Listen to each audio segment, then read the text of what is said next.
Ano po ba talaga ang estado ng ating bansang Pilipinas po sa mga taga dito po sa US? Merong pagtatangka na lapastanganin yung ating saligang batas. At bagamat ito ay highly technical at legal yung usapin,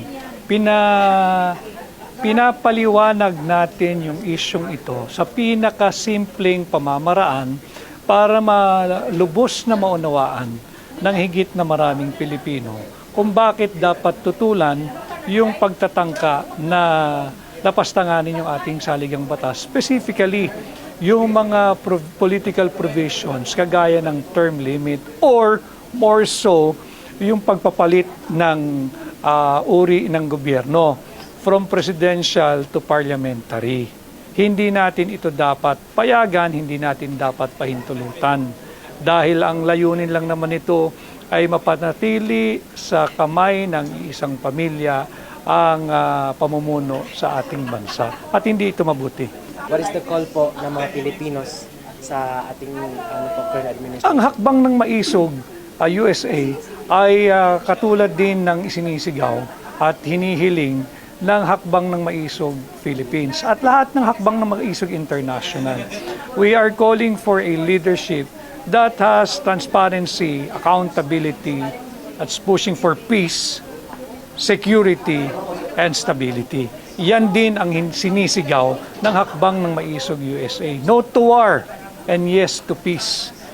We have to explore all diplomatic means para maresolba yung ating hindi pagkakaunawaan sa ating higante at superpower na kapitbahay na China.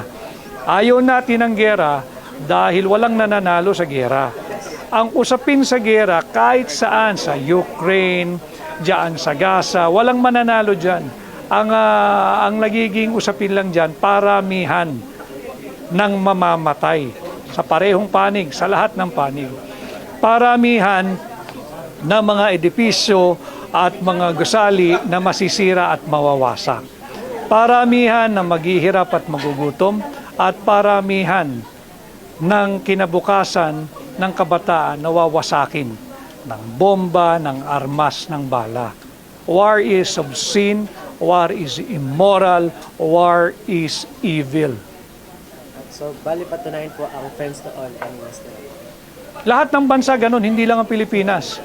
At yun dapat ang bigyang buhay ng pamahalaan, yung pahayag na yan na polisiya supposedly sapagkat yan ay unang nasambit officially nung SONA noong 2022. At ang SONA noong 2022 ipinahayag mismo ng Pangulong Marcos sa kanyang kauna-unahang SONA na tayo ay magiging mabuting kapitbahay. At tayo ay magiging kaibigan at palakaibigan sa lahat at ayaw natin ng digmaan at ayaw rin ng charter change. Yan charter change na yan, ito lang yan, noong January of 2024 or the latter part, I think December of 2023. Wala sa agenda yan nung nangangampanya pa lamang si BBM noong 2021-2022. Kaya yan ang linalabanan na hakbang na maisog. I don't know kung ano na kayo sa ating mga katutubong Muslim, nag-reach out na ba tayo dahil whether we like it or not, kasama po sila lalim-lalo na po. Walang naiiwan. Walang naiiwan. Kasali rin yung ating mga brother Muslims, yung mga indigenous people. Kasali yung ang hakbang ng maisog is inclusive. Hindi ito eksklusibo. Ito'y para sa lahat ng Pilipino na nagmamahal sa kapayapaan, na nagmamahal sa kapwa Pilipino at nagmamalasakit at nagmamahal para sa kinabukasan ng bansang Pilipinas. Yan ang hakbang ng maisog.